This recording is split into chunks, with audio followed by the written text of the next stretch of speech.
आज बात जेएनयू चुनाव की। एक खबर के साथ शुरुआत करते हैं। मौका था जेएनयू कैंपस के अंदर चुनाव की इलेक्शन कमेटी के मेंबर चुनने के लिए जनरल बॉडी मीटिंग का। और फिर क्या था, इसी मीटिंग में अचानक से ही कोई ऐसी बात हुई जिस पर बहुत कहासुनी हो गई। और फिर छात्र संघ चुनाव से पहले दो छात्र संगठनों के सदस्य आपस में ही भिड़ते हुए दिखाई दिए। और वो दो संगठन कौन से थे? लेफ्ट और एबीवीपी। इन दोनों गुटों के बीच बवाल जमकर कटा, उसकी तस्वीरें सामने आई, ये बात मारपीट तक पहुंच गई। और यहीं से सामने आई कुछ तस्वीरें जो बहुत तेजी के साथ सोशल मीडिया पर वायरल हुई। वो तस्वीरें मैं आपको दिखाती हूँ।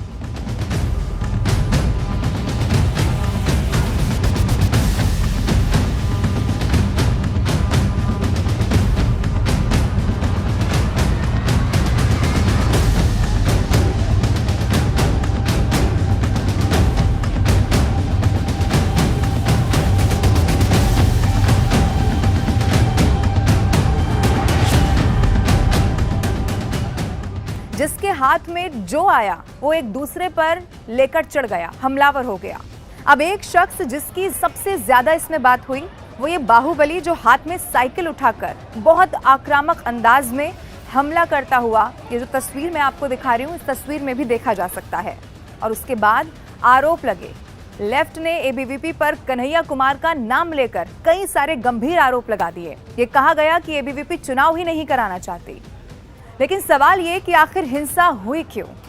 आज इसकी पूरी इनसाइड स्टोरी क्या कहती है, उसके साथ इसका बैकग्राउंड क्या है, वो भी मैं आपको बताने जा रही हूँ। अब सबसे पहले ये जान लीजिए कि जवाहरलाल नेहरू विश्वविद्यालय यानी कि जेएनयू में इन दिनों छात्र संघ चुनाव की प्रक्रिया जोरों शोरों से चल रही है।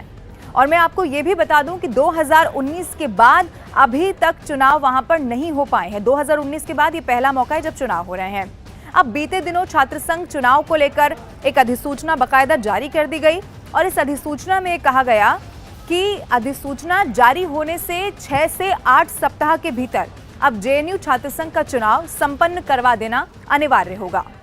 अब आपको ये भी बता दूं कि अधिसूचना प्रोफेसर मनुराधा चौधरी की तरफ से जेएनयू स्टूडेंट यूनियन इसे जारी कर दी गई थी। अब फिर क्या हुआ, इस अधिसूचना के जारी होने के तुरंत बाद ही जेएनयू एसयू छात्र संघ चुनाव के लिए पूरी तरह से एक्शन मोड में, एक्टिव मोड में दिखाई दिया। अब इस प्रक्रिया को शुरू करने के क्रम में 10 फरवरी को यूनिवर्सिटी जनरल बॉडी मीटिंग, जिसे यूजीबीएम कहा जाता है, इसका आयोजन किया गया। और इसी मीटिंग में कई सारे प्रस्ताव इसे लेकर पारित किए गए, जिनमें मैं आपको बता दूं प्रमुख रूप से ये प्रस्ताव शामिल था कि कोरोना काल के कारण चूंकि चुनाव नहीं हो पाए, 4 साल का वक्त बीत गया है, तो वो छात्र जो चुनाव लड़ने के लिए निर्धारित जो आयु सीमा होती है उसे पार कर चुके हैं, अब उन्हें इस आयु सीमा में 2 साल की छूट मिलनी चाहिए क्योंकि चुनाव हो नहीं पाए। और फिर इसी प्रक्रिया से जुड़ी एक मीटिंग हुई और ये वही मीटिंग थी जिसमें जबरदस्त हंगामा हुआ और कहा यह गया कि एबीवीपी चुनाव कराना ही नहीं चाहती है, ये लेफ्ट ने आरोप लगाया। और फिर दोनों संगठन लेफ्ट और एबीवीपी एक बार फिर से आमने सामने हो गए, विवाद बहुत ज्यादा बढ़ गया। अब जब आप बार बार ये लेफ्ट विंग राइट विंग की खबरें सुनते हैं तो मेरा सवाल ये है कि आपको इससे क्या समझ में आता है। और सवाल इसीलिए है क्योंकि अगर आप इसका जवाब जानेंगे तो इसी के साथ ये विचारधारा, ये लेफ्ट और राइट वाली क्या कहती है, आप इस विचारधारा को समझ पाएंगे। अब सबसे पहले लेफ्ट यानी कि वामपंथी जिसे कहा जाता है वो क्या है मैं आपको बताती हूँ। अब इस विंग से जुड़े हुए लोग ये मानते हैं कि समाज में हर कोई एक समान है, यानी कि आप, मैं, हम सब एक ही समाज के हैं, तो फिर आप में और मुझ में कोई भेदभाव किसी भी रूप में होना नहीं चाहिए। अब मैं इसे और सरल भाषा में अगर आपको समझाऊं तो वो ये है कि इस विंग के लोगों की विचारधारा का मतलब ये है सामाजिक बराबरी, समाज में सब बराबर होने चाहिए, ये लेफ्ट विंग। अब राइट विंग यानी कि जिन्हें दक्षिणपंथी कहा जाता है, इस सारी विचारधारा की ही जो आप देखेंगे विविधता दिखाई देती है। अब इस विचारधारा में राष्ट्रवाद और परंपराओं को अहम दर्जा दिया गया है, दक्षिणपंथी, जिसे राइट विंग भी कहा जाता है। अब लेकिन इन सब के बीच में ये जान लेना भी आपके लिए बहुत जरूरी है कि कैसे पूरब का ऑक्सफोर्ड कहे जाने वाले इस जेएनयू के चुनाव में लेफ्ट विचारधारा हावी हो गई है। और इसी के चलते क्या सवाल ये है, एबीवीपी चुनाव नहीं होने देना चाहती। दिल्ली में वामपंथ का टापू कहे जाने वाले जेएनयू की ये शानदार जो शैक्षिक परंपरा है, ये कभी आम चर्चा का विषय नहीं बन सकी। लेकिन मैं आपको ये भी बता दूं कि राजनीतिक और वैचारिक वर्चस्व की कब्जेदारी में कई सारे ऐसे विवाद उभरे और दशकों के सम्मान को, इसी जेएनयू के दशकों के सम्मान को इन विवादों ने आहत जरूर किया। अब खास बात यह है कि जेएनयू के विरोधियों और पक्षधरों दोनों की संख्या अगर आप देखेंगे तो ये बहुत ज्यादा तादाद में दिखाई देती है। लेकिन विश्वविद्यालय की छवि हमेशा से ही वामपंथी विचारधारा वाली ही रही है। अब मैं आपको ये भी बता दूं कि यहाँ अखिल भारतीय विद्यार्थी परिषद, national students union of India भी सक्रिय है। लेकिन इन सब के बीच में माना यह जाता है कि अगर हावी यहाँ पर कोई है तो वो मार्क्सवाद ही है। अब आखिर कैसे एक विश्वविद्यालय वर्षों तक सिर्फ एक ही विचारधारा का गढ़ बना हुआ है, ये सवाल है। और ये विचारधारा वामपंथ की ही आखिर क्यों है, ये अगर सवाल आपके मन में है तो इसके जवाब के लिए अब मैं आपको समझाती हूँ। जो यूनिवर्सिटी के छात्र संघ चुनाव है उसमें ऑल इंडिया स्टूडेंट्स एसोसिएशन, जिसे AISA कहा जाता है, students federation of India SFI का यहाँ पर दबदबा हमेशा से ही माना जाता है। अब मैं आपको पिछले 4 दशकों का अगर रिकॉर्ड बताऊं, 1974 से 2008 और 2012 से 17 में जो छात्र संघ चुनाव हुए, जो वार्षिक चुनाव हुए, उसमें यही SFI ने 22 ऐसे मौके रहे जब छात्र संघ अध्यक्ष पद का चुनाव जीत लिया। और ये SFI भारतीय कम्युनिस्ट पार्टी मार्क्सवादी की ही एक छात्र शाखा है। अब मैं आपको ये भी बता दूं कि भारतीय कम्युनिस्ट पार्टी मार्क्सवादी लेनिनवादी, आपने नाम पहले सुना होगा, CPI-ML जिसे कहा जाता है, ये उसी का एक छात्र संगठन है। और ऑल इंडिया स्टूडेंट्स एसोसिएशन यानी कि AISA ने 11 बार यहाँ पर जीत दर्ज की है, हासिल की है। अब स्वतंत्र समाजवादी प्लेटफॉर्म्स के उम्मीदवारों की अगर मैं बात करूं तो 8 मौके ऐसे रहे जब उन्होंने यहां पर जीत दर्ज की है। 1991 से 2000 के चुनाव के बीच आप देखेंगे, इनको अगर छोड़ दें तो केंद्र की सत्ता में जो पार्टियां रही हैं जिनका प्रतिनिधित्व किया जाता है, उनके उम्मीदवार अध्यक्ष पद का चुनाव जब भी यहां पर लड़े उन्हें हार का ही मुंह देखना पड़ा है। वहीं डेमोक्रेटिक स्टूडेंट्स फेडरेशन, जिसे DSF कहा जाता है, और इसके अलावा ऑल इंडिया स्टूडेंट्स फेडरेशन, जिसके बारे में मैंने आपको बताया, AISF, इसके अलावा Birsa Ambedkar police students association भी यहाँ पर समय समय पर हमने देखा है कि अपनी उपस्थिति को दर्ज कराते रहे हैं। अब एक सवाल अगर आपके मन में है कि जेएनयू में लेफ्ट इतना हावी आखिर है क्यों, तो इसका जवाब अब मैं आपको देती हूँ। जेएनयू में लेफ्ट के हावी होने के कई सारे कारण बताए जाते हैं, जिसमें सबसे पहला है उत्पीड़ित और वंचित तबकों के जो वैचारिक समावेश का जो साहस है, माना यह जाता है कि वो दूसरी विचारधाराओं में नहीं मिलता है। और दूसरी सबसे बड़ी बात यह है कि उस दौर में जवान हुआ जब तत्कालीन प्रधानमंत्री इंदिरा गांधी थी और उनके खिलाफ जब देश भर में सुगबुगाहट विरोध की यहाँ पर शुरू होने लगी थी। तब क्या था, बगावतें और सरकारी तानाशाही के बीच छात्रों का आंदोलन उस वक्त चरम पर पहुंच चुका था।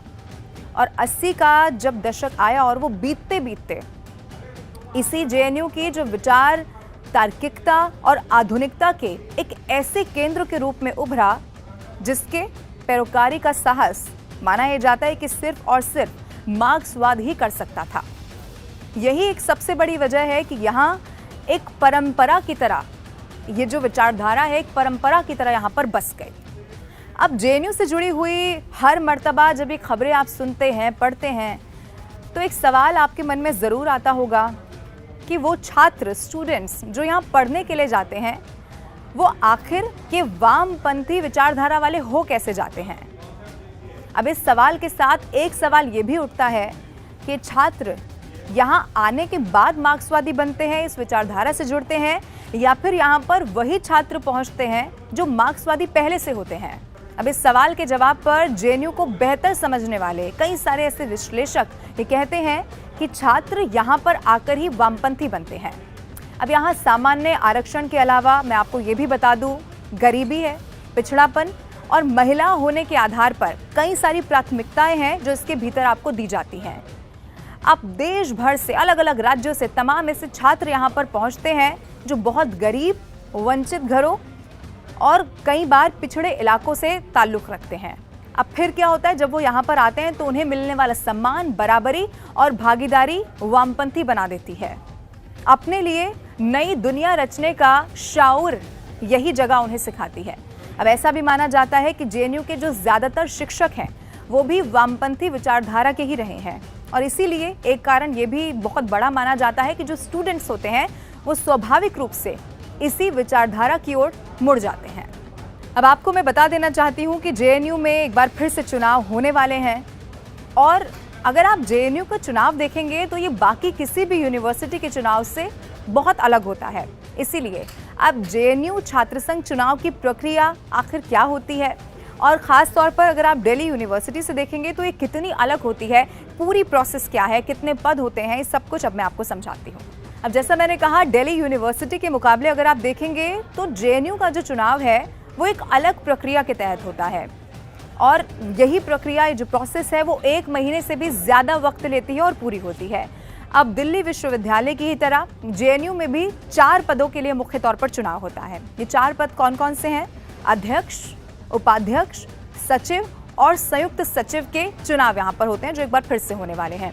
अब इन 4 पदों के लिए जेएनयू के जो छात्र हैं, जो स्टूडेंट्स हैं, वही मतदान करते हैं, और फिर जब मतगणना हो जाती है तब विजयी प्रत्याशी घोषित कर दिया जाता है।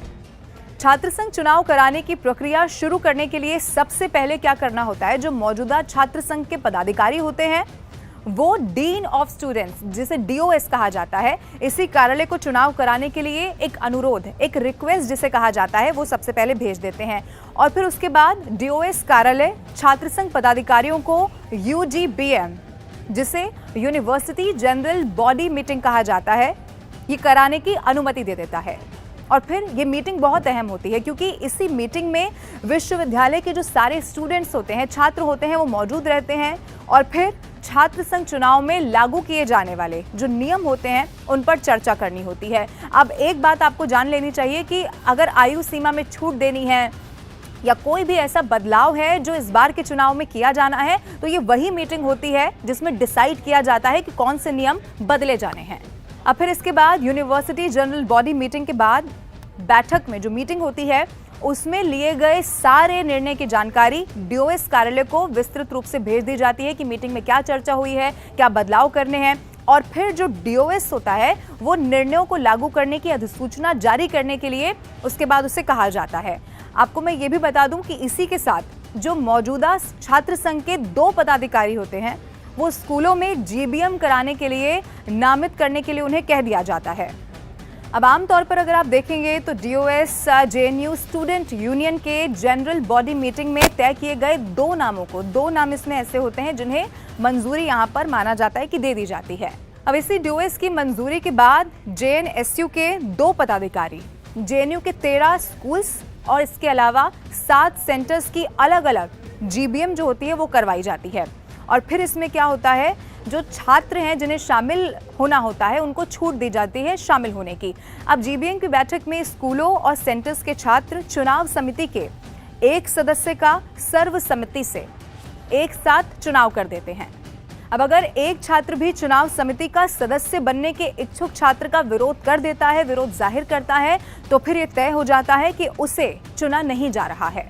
अब सभी स्कूलों के जनरल बॉडी मीटिंग संपन्न होने के बाद आपको मैं ये भी बता दूं कि जो चयनित चुनाव समिति के सदस्यों में से एक सदस्य को चुनाव समिति का अध्यक्ष इसके बाद चुन लिया जाता है, और फिर इसके बाद चुनाव समिति के सदस्यों की सहमति से जो अध्यक्ष छात्र संघ के पदाधिकारियों, और न सिर्फ पदाधिकारियों बल्कि जिसे काउंसलर कहा जाता है, काउंसलर्स के चुनाव की तारीख क्या होगी इसमें इसकी घोषणा कर दी जाती है।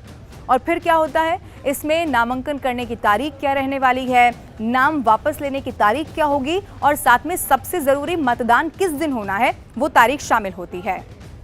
अब जिस दिन चुनाव की तारीखों की घोषणा हो जाती है उसी दिन से परिसर में चुनाव आचार संहिता लागू हो जाती है।